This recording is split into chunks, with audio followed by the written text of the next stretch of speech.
जय श्री राम दोस्तों। सुबह जल्दी उठकर हम कर देते हैं हरिद्वार वाली रूम खाली और निकल पड़ते हमारे मेन डेस्टिनेशन की ओर एक कदम आगे, जो है श्री केदारनाथ धाम।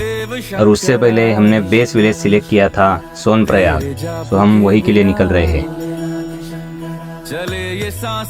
नीचे जाकर लगे काका के ठेले पर हमने चाय की चुस्की मारी और फिर जो हमने गाड़ी बुक की थी उसके ऊपर लगेज पैक करके हम निकलते हैं हमारे डेस्टिनेशन की ओर।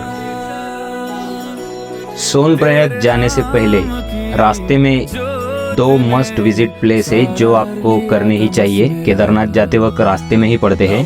उसमें से पहला है देवप्रयाग और दूसरा है माता धारी देवी का मंदिर। इन दोनों प्लेसेस के बारे में डिटेल में आपको वही पहुंच के बताऊंगा। आगे चल के हम एक आंटी जी के रोड साइड ठेले पर रुक जाते हैं और करते हैं एक डिलीशियस नाश्ता। जी हाँ, दही और आलू के पराठे। इसके साथ आंटी जी ने कुछ सब्जी दी थी और अचार भी। खा के दिल खुश हो गया।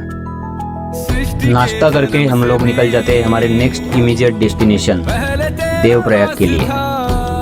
आगे बढ़ते हुए हमारी मस्ती भी जारी थी और गाड़ी के अंदर हमने किया इस गाने पे चूतियापा। यारों ने मेरे वास्ते क्या कुछ नहीं किया, 100 बार शुक्रिया, 100 बार शुक्रिया, 100 बार शुक्रिया, बिलियन बार शुक्रिया।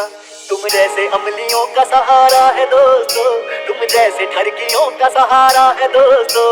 ये दिल तुम्हारे प्यार का मारा है दोस्तों, ये दिल तुम्हारे प्यार का मारा है दोस्तों। एहसान मेरे दिल पे तुम्हारा है दोस्तों, एहसान मेरे दिल पे तुम्हारा है दोस्तों। ये दिल तुम्हारे प्यार का मारा है दोस्तों, ये दिल तुम्हारे प्यार का मारा है दोस्तों। रास्ते में जगह जगह बाबा के ऐसे स्टैचू देखकर लगता है मानो हम एक कदम और बाबा के पास जा रहे हैं। और फिर थोड़ा आगे चलकर हम पहुंच जाते हैं हमारे डेस्टिनेशन यानी कि देवप्रयाग। रोड से कुछ सीढ़ियाँ उतरकर हमें नीचे तक जाना होता है।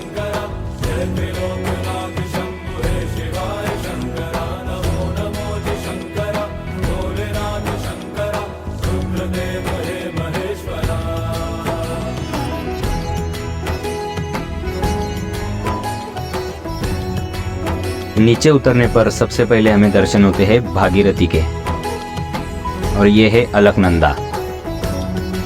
और दोनों के दिव्य संगम से बनती है गंगा मैया। अलकनंदा नदी जो है वो आती है बद्रीनाथ के पास मौजूद सतोत्पंत ग्लेशियर से, और भागीरथी जो है वो आती है गोमुख ग्लेशियर से। इस दिव्य संगम को त्रिवेणी संगम भी कहते हैं। यहाँ पर अलकनंदा और भागीरथी के साथ साथ गुप्त सरस्वती का भी संगम है। इसीलिए यहाँ पर संकल्प, पिंडदान आदि देव कार्य करने का बड़ा महत्व है। कहते हैं कि स्वयं श्री राम प्रभु जी ने भी अपने पिता दशरथ जी का पिंडदान इसी संगम पर किया था। तो ये थी यहाँ की डिटेल जानकारी। आशा करता हूँ कि आप लोगों को पसंद आई होगी। समुद्र मंथन का था समय जो आ पड़ा। इसके बाद हमने यहाँ की भी यादें हमारे कैमरे में कैद कर ली।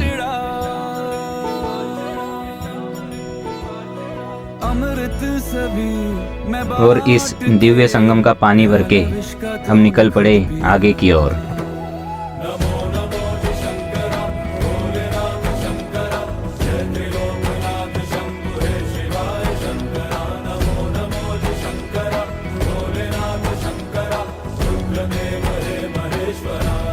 बहुत सी सीढ़ियाँ चढ़कर ऊपर आने के बाद थकान महसूस हो रही थी, इसीलिए हमने इन भैया जी के पास ठंडा ठंडा मसालेदार नींबू पानी पिया, जिसको पीकर हम सब फिर से चार्ज हो गए आगे जाने के लिए।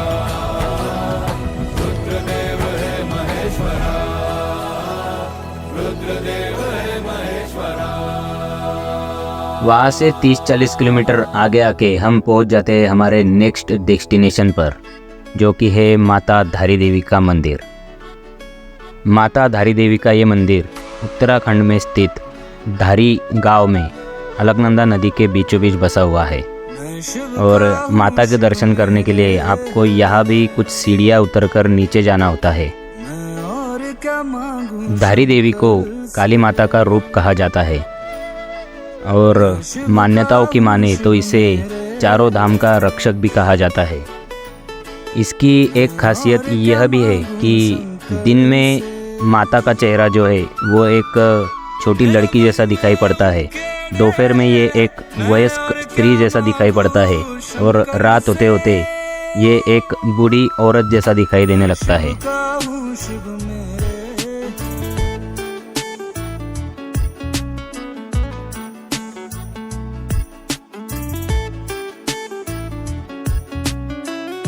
यहाँ के लोगों का मानना है कि जब यहाँ पर एक डैम बनने वाला था तब माता को उनकी जगह से हटा दिया गया था और मंदिर तोड़ने वाले थे, और उसी वक्त माता की मूर्ति हटाने की वजह से ही केदारनाथ में 2013 में बहुत बड़ी बाढ़ आई थी। और फिर उसके बाद गांव वालों ने इसका विरोध किया और मूर्ति वापस लाकर मंदिर में बसा दी। तो ये था धारी देवी माता के मंदिर का इतिहास। इसके बाद यहाँ पर बने पुल पर हमने थोड़ी सैर की और फिर थोड़े फ़ोटोज़ वगैरह निकालकर यहाँ की भी यादें हमने कैमरे में कैद कर ली। और क्या मांगूं शंकर से।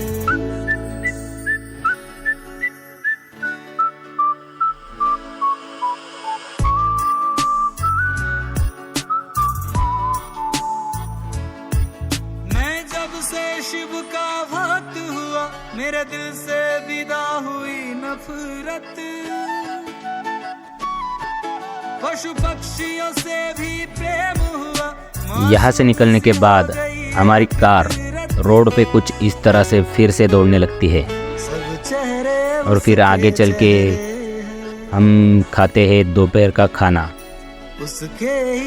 खाना खाने के बाद होटल के ही पीछे गैलरी में व्यू बड़ा अच्छा दिख रहा था, तो यहाँ पर भी हमने फ़ोटोज़ निकाल कर यादें कैद कर ली।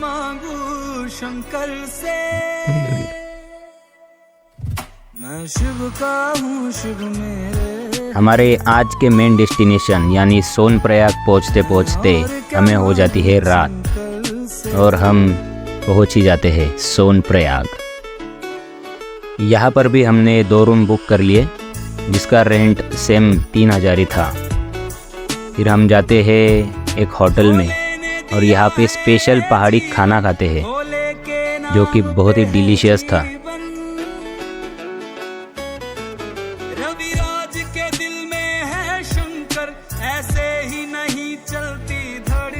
खाना खाने के बाद थोड़ा सा नाइट वॉक करके हम चले जाते हैं सोने।